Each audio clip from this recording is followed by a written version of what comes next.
The whole idea of this campus is we're engineering design campus and practical, so it's a vocational degree they do here.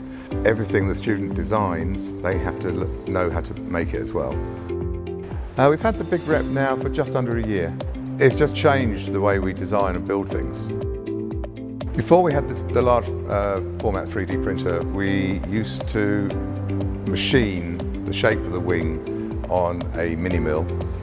Now we've got the 3D printer, the BigRep, take a design from the student, and then we just punch it into the printer and print it in one large print, and then go straight into the wind tunnel. So as part of our continued improvement of the Chemtron racing car, we've decided to try and add some aerodynamics, and part of this, as printed on a BigRep printer, is the left-hand front wing. This is a mould which is going to form a carbon fibre door for the driver. Apparently it gets a bit wet during a lot of the racing, and so we decided a new door for it, and this is the mould, again printed on the BigRep.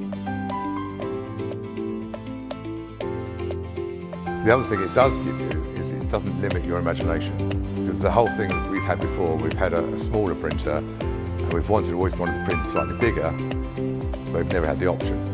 But now we can go really big. If there's an easy way to do it, an engineer will find it. And 3D printing is so much easier than trying to make something out of foam.